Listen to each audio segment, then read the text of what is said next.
ঢাকার মধ্যে প্রকাশ্য দিবালোকে পাথর মেরে মানুষকে হত্যা করা যায় এবং মিডিয়া দিয়ে সেটা ধামাচাপা দেওয়া যায়, তাহলে নির্বাচনের সময় সারা বাংলাদেশে হাজার হাজার কেন্দ্রে কত পাথর মারা হবে, কত গুলি করা হবে, তখন যে মিডিয়া কি করবে তা আমাদের বুঝ হয়ে গেছে। এই প্রস্তর যুগে যাতে ফিরে যেতে না পারে, এই জন্য গত একটা বছর আপনারা কি ছিঁড়েছেন, এই ছেঁড়া জিনিসটার নাম বলেন। প্রথমত হলো যে এইরকম একটা ঘটনা নিয়ে আসলে আমাদেরকে কথা বলতে হবে। রাষ্ট্রের পুনর্গঠনে তো আমাদেরকে অনেক ব্যাপারে কথা বলতে হচ্ছে, আমরা সবাই মিলে বলবার চেষ্টা করছি যে যার জায়গা থেকে। কিন্তু আপনাদেরকে লিটারারি বলি যে গত জুলাইয়ের পরে যে দীর্ঘ সময় আমরা ট্রমার মধ্যে ছিলাম, এই জুলাইয়ের সময়গুলোতে আমাদের মনে হয় অনেকেরই সমান এক্সপিরিয়েন্স যে গতকাল রাতে আমরা আসলে কেউ ঘুমোতে পারি নাই এবং সেই জুলাইয়ের ট্রমার মধ্যে চলে গিয়েছিলাম যে, এবং আমার ধারণা আপনারা কেউ ভিডিওটা পুরোপুরি দেখে শেষ করতে পারেন নাই। একটা মানুষকে হত্যা নিশ্চিত করবার জন্য মানে আনন্দ করে পাথর মেরে হত্যা করা হচ্ছে, মানে সেইটা আমরা দেখছি চোখে, মানে আসলে এর থেকে লজ্জা, মানে মাঝে মধ্যে আপনার শুধু মনেই হবে যে দুনিয়ার সবকিছু ছেড়ে ছুড়ে আমরা কোথাও চলে যাই। আমাদের আসলে এত অসহায়ত্ব এই রাষ্ট্রের মধ্যে, আমরা কোথায় যাব আসলেই আমরা জানি না। তো আপনাদেরকে যেটা একটা কথা সেটা হচ্ছে যে দেখলাম যে সরকারের মধ্য থেকে একজন উপদেষ্টা আসিফ মাহমুদ তিনি ফেসবুক পোস্ট দিয়েছেন যে প্রস্তর যুগে চলে এসেছি আমরা, আর বিএনপি উল্টোভাবে বলছে যে সরকার ব্যর্থ। তো দুজনকে ছোট দুটো প্রশ্ন করে আমরা আমাদের কিছু ফাইন্ডিংস বলতে চাই। সরকার বলছে, বা সরকারের একজন উপদেষ্টা, মানে এটা সরকারেরই ভয়েস নিশ্চয়ই, যে প্রস্তর যুগে এসছে। তো এই যে জুলাইয়ের পরে আদিম অসভ্যতায় ফিরে যাওয়া আপনি যেটাকে বলেছেন, তাহলে গত এক বছর আপনারা তো বাংলাদেশের ইতিহাসে সব থেকে সুশীল, সভ্য, মডেস্ট সরকার আপনারা। তো এই সুশীল এনজিওবাদী সরকার থাকা অবস্থায় বাংলাদেশ কিভাবে প্রস্তর যুগে ফিরে গেল? এই প্রস্তর যুগে যাতে ফিরে যেতে না পারে, এই জন্য গত একটা বছর আপনারা কি ছিঁড়েছেন, এই ছেঁড়া জিনিসটার নাম বলেন। পুলিশে কয়জন নতুন পুলিশ নিয়োগ দিয়েছেন? একটা শুধু কনস্টেবল নিয়োগ হয়েছে ছোট করে, অথচ এই রাষ্ট্র পুনর্গঠনের জন্য সব থেকে বড় আমাদের দরকার ছিল পুলিশ। হাজারবার বলেছি আপনারা কমপক্ষে 50,000 পুলিশ নিয়োগ করেন। এই 50,000 পুলিশ যদি একটা টাকা ঘুষ না দিয়ে চাকরি নিতে পারে, তাহলে তার কোনো দায় নাই যে ঘুষ খেয়ে তারপরে যেই টাকা দিয়ে চাকরি নিছে সেই টাকা ফেরত দিতে হবে। আপনি 50,000 তো দূরের কথা, আপনি কয়জন পুলিশ নিয়োগ দিচ্ছেন? আপনি নিয়োগ দিতে পারেন নাই। নাম্বার 2, আর্মির ক্ষেত্রে যেই অবস্থায় আর্মি তার ক্ষমতা আছে, মানে যে কাউকে বিচারিক ক্ষমতা দেওয়া আছে, আর্মির বিচারিক ক্ষমতা থাকা অবস্থায় কি করে এরকম ঘটতে পারে? আজকে ঢাকা শহরের মধ্যে এরকম একটা ঘটনা, এই জন্য আমরা বলছি, আপনারা কি জানেন বাংলাদেশের প্রত্যেকটা ইউনিয়নে, উপজেলায়, জেলায় এরকম প্রতি ঘটনা প্রতিদিন কত ঘটছে? ঢাকার সাংবাদিকতা আর উপজেলা, মফস্বল, জেলার সাংবাদিকতা এক না। কারণ আপনারা জানেন বাংলাদেশের কোনো মিডিয়ার সেই ক্যাপাসিটি নাই তাদের উপজেলা প্রতিনিধি, তাদের জেলা প্রতিনিধিকে বিরাট করে স্যালারি দিয়ে ইন্ডিপেন্ডেন্ট আকারে তাদেরকে রাখবে। তারা ওখানে কেউ একটা ব্যবসা করে, কেউ একটা দোকান করে, তার সাথে ওই পলিটিক্যাল এঙ্গেজমেন্টের মধ্যে থাকতে হয়। তো এমন কোনো ঘটনা নাই যেটা সে তার হাউজে পাঠালে নিউজ করতে পারবে, কারণ পরের দিনই তার বাড়িতে আক্রমণ হবে, সাংবাদিকতা দূরের কথা এলাকায়ও থাকতে পারবে না। বাংলাদেশের ইউনিয়ন থেকে শুরু করে, গ্রাম থেকে শুরু করে, উপজেলা, জেলা, ভয়াবহ অবস্থা। তো আমি সরকারকে বলতে চাই যে আপনারা এই যে এখন এইটাকে বিএনপির কি দায় সেটা আমরা বলবো, অন্যান্য রাজনৈতিক দলের কি দায়, কিন্তু আপনি যে রাষ্ট্রে খুব সচেতনভাবে একটা কেওয়াস তৈরি হতে দিতে পারছেন যাতে আগামীতে একটা আধা সুশীল সরকার, আধা রাজনৈতিক, আধা সুশীল সরকার যাতে থাকে, যাতে পলিটিক্যাল পার্টিসগুলোর উপরে মানুষের মন মেজাজ খারাপ হয়ে যায়, এইটা কি আপনি সচেতনভাবে করছেন না? না করলে এজেন্সি কোথায়? বাংলাদেশে উপরে আল্লাহ, সারা পৃথিবীর যারা ধর্ম বিশ্বাস করে যে একটা গাছের পাতা নড়লেও সে জানে, আর রাষ্ট্রের মধ্যে এজেন্সি জানে দুনিয়ার সব। এইখানে ভয়াবহ হত্যাকাণ্ড ঘটলো, শুধু ঘটে নাই, নিপুণভাবে তার ভিডিও করা হলো, তাহলে এইটা এজেন্সি কিছু জানে না? এর মানে আমরা কেউ যদি নাও জানি তাহলে তো রাষ্ট্র জানে। রাষ্ট্রকে কেন সেইটা গ্রেপ্তার করতে 3 দিন সময় লাগলো? কেন মিডিয়ায়, এবং আরো ভয়াবহ ব্যাপার হলো মিডিয়ায় খেয়াল করেন কিভাবে ব্ল্যাক আউট হয়ে যায় সবকিছু। এইরকম জঘন্যতম ভয়াবহ হত্যাকাণ্ড মূলধারার মিডিয়ায় আসেই নাই, কোনো টিভিতে আসে নাই, এমনকি মাল্টিমিডিয়াও আসে নাই। একটা দুইটা পত্রিকা ছোট করে নিউজ করেছে, এবং সেখানেও আবার 2-3টা পত্রিকা তারা তাদের রাজনৈতিক সংশ্লিষ্টতা এড়িয়ে গেছে। একটা দুইটা পত্রিকা সামান্য ইনসাইট দিয়েছে। গতকালকে দুপুরে 2টার দিকে আমাদের এক ভাই অ্যাক্টিভিস্ট তিনি এইটা সর্বপ্রথম এনেছেন, আমরাও বিশ্বাস করতে চাই না, তিনি যেভাবে লিখেছেন। বিকেলে ভিডিও সামনে এসেছে। আজকে আপনারা কেউ বলতে পারবেন যে কালকে ভিডিও যদি এরকম সামনে না আসতো তাহলে এইটা আজকে এরকম হতো? তারপরেও মিডিয়া এটাকে সেন্সরশিপ করেছে। মিডিয়া আসার পরও দেখবেন গতকালকে সারা বাংলাদেশে রাতে যে স্বতঃস্ফূর্ত প্রতিবাদ হয়েছে, অধিকাংশ মিডিয়া সেটা লাইভে যায় নাই, তারা রেকর্ড রেখেছে, বলেছে পরে করবে। এখন কেন? মিডিয়ার চরিত্রটা হয়েছে এমন। দেখেন, বাংলাদেশে এমন মিডিয়া হাতে গোনা দুই একটা থাকতে পারে যারা মূলত মিডিয়াকেই বিজনেস আকারে ধরে ওখান থেকেই তাদের হাউসের সবার স্যালারি হয়। মূলত এখানে মিডিয়ার কাজ কাজ করে না, মিডিয়ার কাজ হলো তার কর্পোরেট হাউসের স্বার্থে ডিলিং তৈরি করা। সুতরাং এই যে আগে যারা আওয়ামী লীগ চেটেছে 15 বছর ধরে, সেই চাটাটা এখন জিব্বাটা একটু একবার কুলি করে বিএনপির দিকে জিব্বা বাড়িয়ে দিয়েছে। এটা বিএনপিকে বলতে হয় না আমাকে চাটো, কারণ সে জানে আগামী এখন আবার বেশ কিছুদিন ক্ষমতায় বিএনপিকে থাকবে, সুতরাং প্রচুর পরিমাণ বিএনপিকে চাটতে হবে। আপনারা নইলে আপনারা বলেন কোন নৈতিকতার দায়ে আপনারা, আমি 3 থেকে 4টা মিডিয়া হাউসের ভাইদের সাথে ইনফরমালি কথা বলে বোঝার চেষ্টা করেছি যে ভাই সত্য করে বলেন আপনারা কি এটা জানতেন না? ওনারা সঠিক উত্তর দিতে পারেন না। এর মানে হলো ওনারা জানতেন কিন্তু ওনারা এত বড় ঝামেলায় যেতে চান নাই। তো এই যে সেন্সরশিপ, এর মানে মিডিয়া, আজকে একটা প্রশ্ন করি, ঢাকার মধ্যে প্রকাশ্য দিবালোকে পাথর মেরে মানুষকে হত্যা করা যায় এবং মিডিয়া দিয়ে সেটা ধামাচাপা দেওয়া যায়, তাহলে নির্বাচনের সময় সারা বাংলাদেশে হাজার হাজার কেন্দ্রে কত পাথর মারা হবে, কত গুলি করা হবে, তখন যে মিডিয়া কি করবে তা আমাদের বুঝ হয়ে গেছে। এই মিডিয়ার উপরে ভরসা করে বাংলাদেশের নির্বাচন তো দূরের কথা, সামনের কোনো কাজেই যাওয়া যাবে না যতক্ষণ না পর্যন্ত মিডিয়ার সংস্কার করা যাবে, যতক্ষণ না পর্যন্ত পুলিশের সংস্কার করা যাবে। তো সরকারকে বলি, এই যে গত 1 বছরে আগের মিডিয়াগুলো তো সবাই মিলে কম বেশি আওয়ামী লীগকে চেটেছে, চাটতে হয়েছে ইচ্ছায় অনিচ্ছায়। আপনি গত 1 বছরে কয়টা নতুন মিডিয়া আনতে পারছেন? যারা জুলাইয়ের ন্যারেটিভ নির্মাণ করবে আপনি সেইটা পারেন নাই, আপনি মামলা দায়ের করতে পারেন নাই, আমরা ভিডিওকে সামনে আনার আগ পর্যন্ত আপনি গ্রেফতার করতে পারেন নাই। আপনি আবার সরকারের তরফ থেকে বলছেন কি যে প্রস্তর যুগে, এই প্রস্তর যুগটা আপনারা করছেন যাতে এখানে অ্যাপলিটিক্যাল সিচুয়েশন তৈরি হয় এবং এদেশে একটা আধা খাসরা আধা সুশীল এনজিওবাদী সরকার টিকে থাকে। আর এই এনজিওবাদী সরকার টিকিয়ে রাখার একমাত্র বড় কারণ হতে পারে মানুষ আগামী 1 বছর পর এই অবস্থা দেখে আওয়ামী লীগকে ফিরিয়ে আনার জন্য গণ আন্দোলন করবে।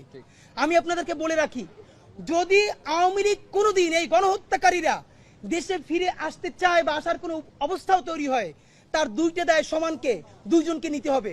রাজনৈতিক দল হিসেবে সবার আগে তার দায় নিতে হবে বিএনপিকে। বিএনপির এই ব্লান্ডারের কারণে এই দেশে আওয়ামী লীগের আসার পরিস্থিতি তৈরি হবে। আর দ্বিতীয়ত এই সুশীল এনজিওবাদী সরকার যে না পুলিশ সংস্কার করে, সে না পুলিশ নিয়োগ দেয়, না গ্রেফতার করে, না সে রুল করে, না সে কুইট করে, সে কিচ্ছু করে না, সে শুধু ফেসবুকে পোস্ট দেয়। আপনাদেরকে একটা কথা বলি, সরকারের এই প্রস্তর যুগ। দ্বিতীয়ত আসেন, বিএনপি বারবার কি বলছে? সরকার ব্যর্থ। তাহলে বিএনপিকে একটা কথা আপনাদেরকে মনে করাই দেই, এই যে বারবার বলছেন সরকার ব্যর্থ, সরকার তো আমরা দেখেছি বিভিন্ন উপজেলায়, আপনারাও মিডিয়া নিউজ করেছেন মাঝে মধ্যে, যে আওয়ামী লীগের অমুককে গ্রেফতার করেছে পুলিশ, স্থানীয় বিএনপি থানায় হামলা করে তাকে ছিনিয়ে এনেছে। এটা কেমন খেলা বিএনপি? আপনারা একদিকে সরকারকে বলতেছেন সরকার ব্যর্থ, আপনারা স্বীকার করেন আর না করেন, এই পুরো আমলাতন্ত্রের 70 থেকে 80% এখন আপনাদের নিয়ন্ত্রণে। এটা আপনারা তাদেরকে বলতে হয় না, এমনি সচিব থেকে শুরু করে থানার ওসি পর্যন্ত প্রত্যেক উপজেলা বিএনপি সভাপতিরা সকালে উঠে ফোন দেয়, জিজ্ঞেস করে ভাই ডায়াবেটিসটা ভালো, খেয়াল রাখবেন, করোনা লাগলে আমারে বলবেন, স্টাফ দিয়ে পাঠাই দিব। মানে হলো এখন সচিব থেকে শুরু করে এলাকার এসআই পর্যন্ত যে যার নিয়ন্ত্রিত বিএনপির ফোন দিয়া স্বাস্থ্যের খোঁজ খবর নেয় যাতে পরবর্তী প্রমোশনটা ঠিক মতো হয়। এটা তাদের চরিত্র। তো এই সরকার তো আপনাদের নিয়ন্ত্রণে, আপনাদের আমলাতন্ত্র সেটআপ এটা নিয়ন্ত্রণে। এটা আপনারা মানে যখনই ভালো কিছু সেটা বিএনপির, যখনই খারাপ কিছু সেটা সরকারের। এই দ্বিচারিতা কেন? মেনে নিলাম সরকারের ব্যর্থতা, তাহলে সরকার যখন গ্রেফতার করে, পুলিশ যখন গ্রেফতার করে, কিছুদিন আগে পত্রিকা এসেছে আপনারা দেখেছেন না, থানার মধ্যে ঢুকে ওসির রুম তছনছ করে স্থানীয় বিএনপি কর্মীরা তারপরে তাদের আসামি ছাড়িয়ে নিয়েছে। মানে মামলা করলে, গ্রেফতার করলে থানার ওসির রুম গিয়ে ভাঙবেন, আর যদি গ্রেফতার না করে তাহলে বলবেন যে সরকার ব্যর্থ। আসলে আপনারা চানটা কি? আপনাদেরকে এখানে কয়েকটা কথা আমাদেরকে একটু খুব মনে করিয়ে দেওয়া জরুরি। খেয়াল করেন, আসামি যে 19 জন, এর মধ্যে 3 থেকে 4 জনের তো বিএনপির সাথে সংশ্লিষ্টতার ব্যাপারে এসআরের মধ্যেও আছে। ইতিমধ্যে যুবদল থেকে বলা হয়েছে যে এই মামলার যারা আসামি, প্রধান আসামিদেরকে আড়াল করে দিয়ে অন্যদেরকে আনা হয়েছে। আমরা ডিএমপির কাছে স্পষ্ট ব্যাখ্যা চাচ্ছি, যুবদল যে বলছে যে এই মামলার যারা প্রধান আসামি তাদেরকে শেষে রাখা হয়েছে, তাহলে এই ব্যাপারে আপনাদের ব্যাখ্যা আমরা খুবই দ্রুত জানার চেষ্টা করছি। একটা কথা বলবার ব্যাপার, যিনি মারা গেছেন ভিকটিম সোহাগ, তিনি যুবদলের রাজনীতির সাথে সংযুক্ত ছিলেন। ইতিমধ্যে তার একটা ফেসবুকে ছবি আপনারা দেখেছেন, যুবদলের নেতা নয়নের পিছনে উনি একটা প্রোগ্রামে দাঁড়িয়ে আছেন। যুবদলের যে কোনো একটা স্টেজেতে আপনি আর আমি গিয়ে উঠতে পারবো না, এটা ন্যূনতম একটা কোরাম মেনটেন করতে হয়। Very good. সব থেকে বাজে জিনিসটা কি জানেন? বিএনপির আন্তর্জাতিক বিষয়ক সম্পদ সেলে আসছেন, আমরা আপনাকে এটা খোলামেলা বলি, কিছু মানুষের নতুন মুখ দেখে আমরা এত হতাশা হয়েছি, জীবনে এত হতাশার মধ্যে আমরা যাই না। এর মধ্যে বিএনপির অ্যাপোলো ভাই, ওনাদের লেখাপড়া, ওনাদের বোঝাপড়া আমরা সম্মান করতাম, যে ওনাদের বোঝাপড়া। এই জুলাইয়ের পর ওনাদের চেহারা দেখলে জাস্ট নিজেদের মইরা যাইতে মনে চায় যে এই মানুষগুলোর আমরা সম্মান করছি। উনি কালকে একটা পোস্ট দিয়েছেন আপনাদের উদ্দেশ্যে যে এই লোক ছিল হাজী সেলিমের লোক, এদেরকে আপনারা বলতেছেন, ব্যবসায়ী বলতেছেন। প্রথম কথা, যদি কেউ হাজী সেলিমের লোকও হয়, এর মানে হইল তার পিঠে মাইরি ফেলান যাবে।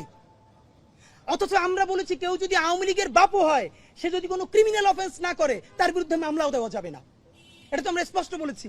নাম্বার 2, এইখানে তিনি আরেকটা ন্যারেটিভ নির্মাণের চেষ্টা করছেন। বিএনপির অনেক ভাইয়েরা মিলে, আফসোস হয় তাদের জন্য, আপনারা বলবার চেষ্টা করছেন কি যে তিনি আজকে হাজী সেলিমের লোক। তাহলে প্রথম কথা হলো, হাজী সেলিমের লোক কিভাবে যুব দলের স্টেজে উঠলো? তাহলে আপনারা এনসিপিরে বলেন আওয়ামী লীগ পুনর্বাসন করে, আপনারা জামাতরে বলেন আওয়ামী লীগ পুনর্বাসন করে, তাইলে আপনি এবার উত্তর দেন। আপনি বলতেছেন সে হাজী সেলিমের লোক, আমরা তারা দেখতেছি যুব দলের নয়নের পিছনে স্টেজে কয়শো কোটি টাকা খাইয়া আপনারা এই আওয়ামী লীগদেরকে বিএনপিতে জায়গা দিতেছেন। বলেন আপনারা কে কে কোন কোন মিডিয়ায় ডিরেক্টর পদে ঢুকে কত লাখ টাকা বেতন পাইয়া এখন সুশীল হয়ে গেছেন, এগুলো আমাদের জানা আছে। নাম্বার 2, রুমিন ফারহানা আপা, XYZ আরো অনেকে বিএনপি সব এখন ভদ্র হয়ে গেছে। কিরকম? তারা প্রচুর মব বলবার চেষ্টা করছে। আমরা সবসময় মবের বিপক্ষে, আমরা আইন চাই, সুশাসন চাই। 32কে বারবার বলা হচ্ছে মব করা হয়েছে। তাহলে একটা মজার কথা হলো, দেখেন 32 হইল বিএনপির কাছে মব, রুমিন ফারহানাদের কাছে মব। আর পাথর মেরে হত্যা করা, এইটার আসলে কোনো নাম নাই। ইংলিশে না বললে জাতে ওঠা যায় না, সুশীল হওয়া যায় না। এই জন্য রুমিন ফারহানা এদেরকে দেখবেন যে এইটা নিয়ে পাথর মেরে হত্যা করা হচ্ছে প্রকাশ্য দিবালোকে মানুষের সামনে। এইটা কি? এর মানে বিএনপি পলিটিক্স করে এখন মব নিয়া, আর তার লোক মানুষকে পাথর দিয়ে মাইরে ফেলায়। এইসব আপনারা আল্লাহর রাস্তে বাদ দেন। আপনাদেরকে কয়েকটা কথা বলবার ব্যাপার, বিএনপির ক্ষেত্রে এই কথাগুলো বলছি।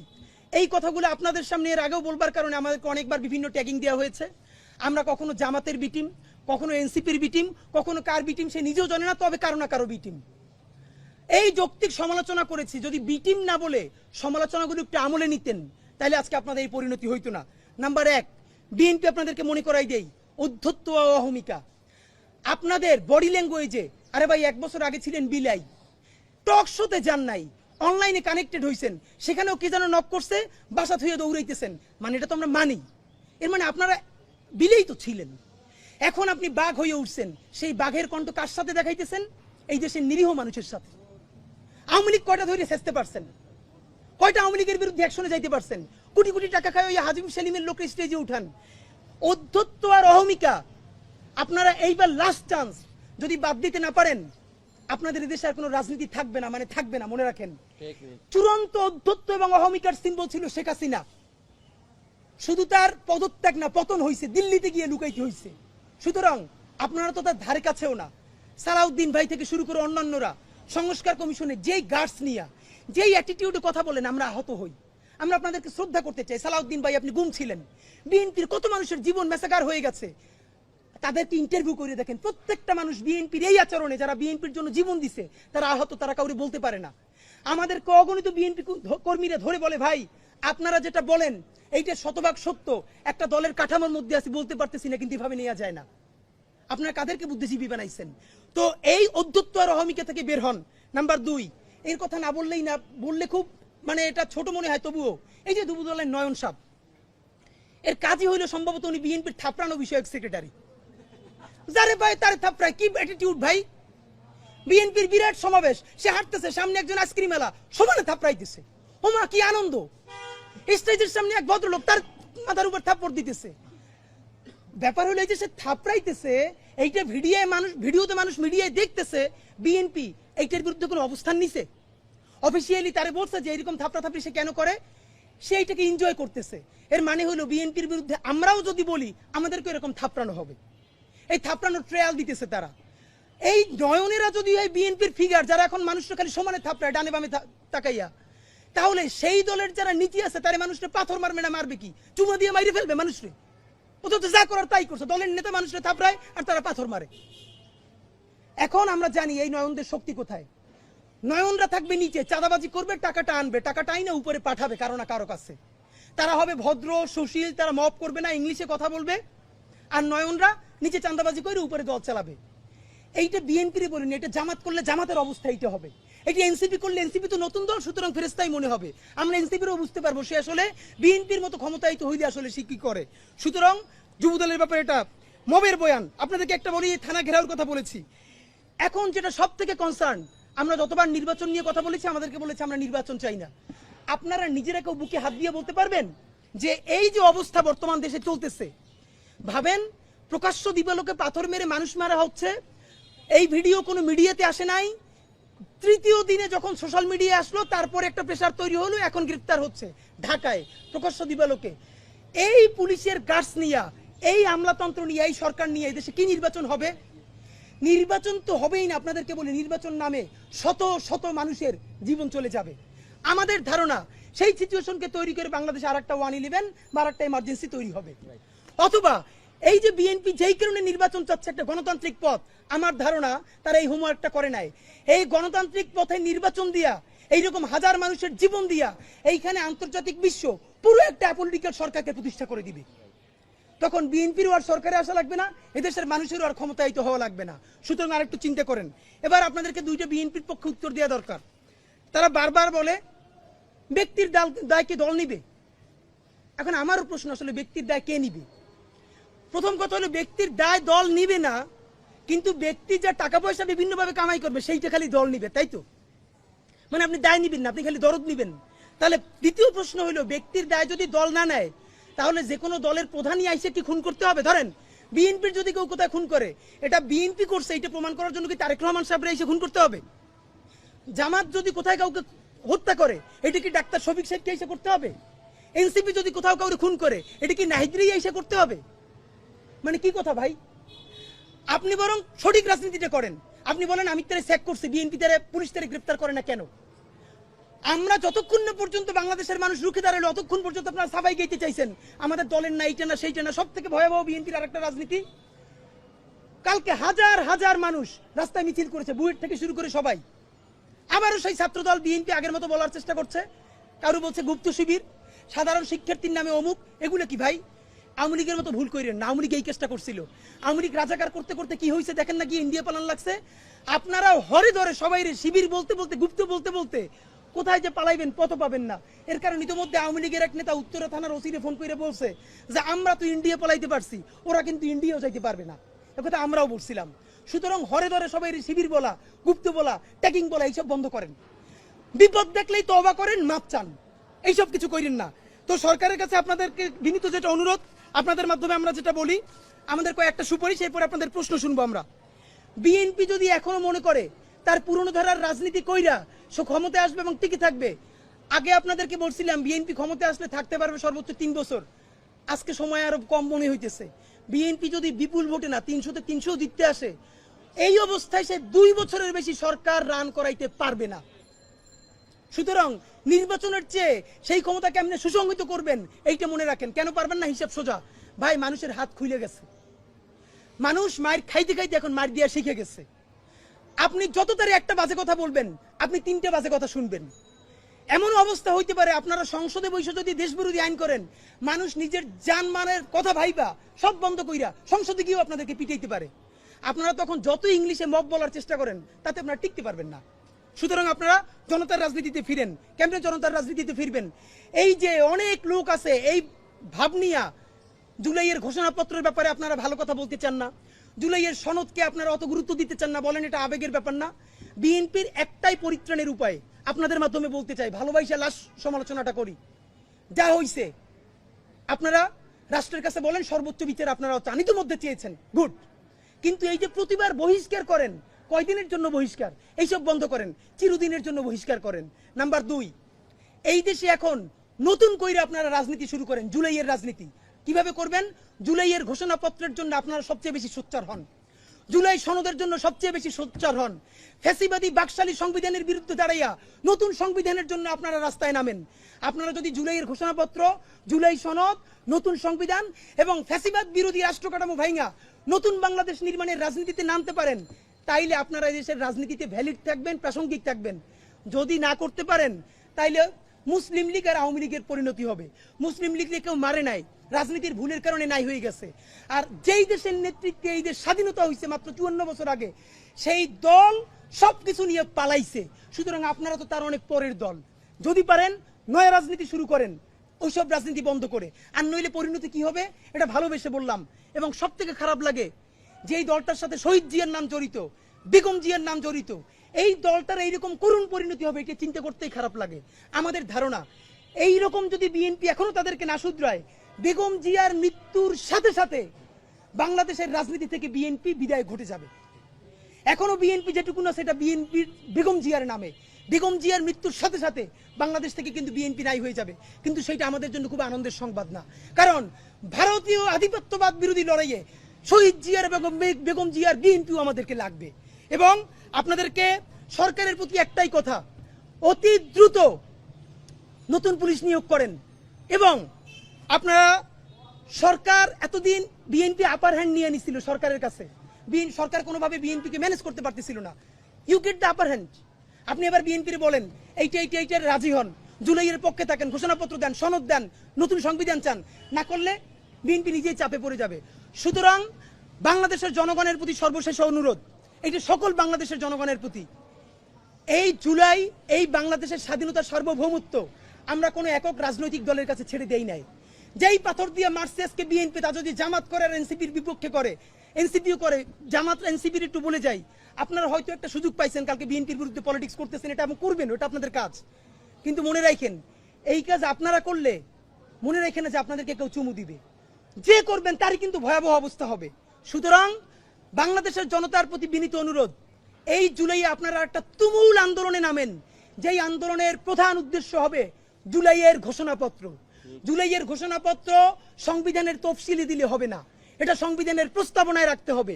এইটা প্রস্তাবনায় রাখলেই কেবল নতুন বাংলাদেশের সূচনা যে হয়েছে এইটা আনুষ্ঠানিকভাবে শুরু হবে। নাম্বার 2, নতুন রাষ্ট্র বিনির্মাণ কিসের আলোকে হবে? জুলাই সনদ ঘোষণা করতে হবে। নাম্বার 3, ফ্যাসিবাদী বাকশালী সংবিধানকে বিলুপ্ত করে নতুন সংসদে নতুন সংবিধান তৈরি করতে হবে। এবং রাষ্ট্র কাঠামোর মধ্যে যেই যেই জিনিসগুলো ফ্যাসিবাদী রাষ্ট্র কাঠামো করে রেখেছে, আমলাতন্ত্র, পুলিশ, এটাকে সম্পূর্ণ ভেঙে নতুন বাংলাদেশে আমাদের নতুন রাষ্ট্রযন্ত্র কায়েম করতে হবে। এই জন্য যে কোনো দলে হোক, ব্যানারে হোক, সেটা যে কোনো নামে হোক, সারা বাংলাদেশের জুলাই যোদ্ধারা, ইনসাফের বাংলাদেশের মানুষেরা আপনারা একতাবদ্ধ হন। এই জুলাইকে, এই দেশের স্বাধীনতা সার্বভৌমত্বকে কোনো একক দলের কাছে, না বিএনপি, না জামাত, না এনসিপি, আমরা কারো কাছে বর্গা দেই নাই। এই দেশের মালিক বাংলাদেশের জনগণ, এই স্বাধীনতা সার্বভৌমত্ব আমরা টিকিয়ে রাখবো। বাংলাদেশ জিন্দাবাদ, ইনকিলাব জিন্দাবাদ। ভাই, কারো কোনো প্রশ্ন থাকলে বলতে পারেন, শেষ করো।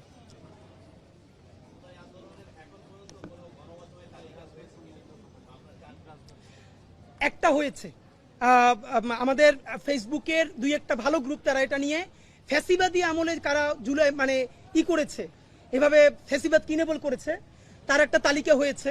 কিন্তু মুশকিল হলো তালিকা পর্যন্তই করা সম্ভব। এই তালিকা নিয়ে মামলা করতে গেলেও তো আবার আপনারা মব বলবেন। এটা তো রাষ্ট্রকে করতে হবে। এটা তো রাষ্ট্র একটা মিডিয়া কমিশন করে অথবা শুদ্ধি কমিশন করে তারপরে করবে। আমরা তো করতে পারি না। আর আমরা করলেও তো বলবেন যে আমাদেরকে এই এখতিয়ার কে দিয়েছে। হয়েছে অনেক তালিকা, কিন্তু আমরা তখন কিছু বলতে পারছি না। বরং বোরহান কবির, যে খালেদা জিয়া থেকে শুরু করে বিএনপির বিরুদ্ধে কত বিবৃতি দিচ্ছে, সেও এই আমলে এসে আবার নতুন করে বিবৃতি দেয়, তো কি হয়েছে? মানে এটা তো আসলে লজ্জাজনক। তো এটা তো রাষ্ট্রকেই করতে হবে। আর কারো কোনো প্রশ্ন ভাই? ওকে ভাই, থ্যাংক ইউ ভেরি মাচ, আল্লাহ হাফেজ।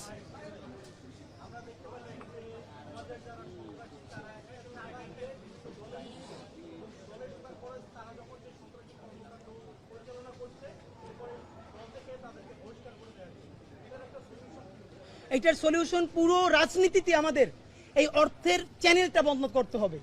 আমার মিছিলে যদি 10,000 লোক লাগে, এটা তো ফ্রি আসবে না, তাদের তো টাকা পয়সা লাগবে। তো এই টাকা পয়সাটা কে দিবে? এই টাকা পয়সা তো কোথাও না কোথাও চাঁদাবাজি করতে হবে। এর মানে পুরো পলিটিক্যাল প্যাটার্ন যদি আপনি বদলান, আপনার 10,000 মানুষের মিছিল করে না লাগে, আপনার বাইকে শোডাউন দেওয়া না লাগে, যদি লাখ লাখ টাকার পোস্টার করা না লাগে, এগুলো থেকে সবাই যদি সমঝোতা করে ঐক্যবদ্ধভাবে বলতে পারি এগুলো আমরা কেউ করবো না রাজনীতিতে, তাহলে তো পলিটিক্সের 3 ভাগের 2 ভাগ খরচ কমে যাবে। খরচ কমে গেলেই তো আর চাঁদাবাজি করা লাগবে না। এটাই তো আমরা বলি, কেন লাখ লাখ লোকের শোডাউন দেওয়া লাগবে কেন? এত পোস্টার লাগবে কেন? এত বাইক লাগবে কেন? এখন বিএনপি যদি বন্ধ করে তাহলে এনসিপি করবে, এনসিপি বন্ধ করলে জামাত করবে। আমরা চাই কি? এইটাই জুলাই সনদ চাই। জুলাই সনদের সব রাজনৈতিক দল বলবে আমরা এখন থেকে পোস্টার করব না, হাজার হাজার মাইক লাগাবো না, লাখ লাখ মানুষের শোডাউন দিব না, আমরা এইভাবে পলিটিক্স করব, খরচ কমে যাবে, চাঁদাবাজি অটোমেটিকলি কমে যাবে, এটাই। ওকে, থ্যাংক ইউ ভেরি মাচ।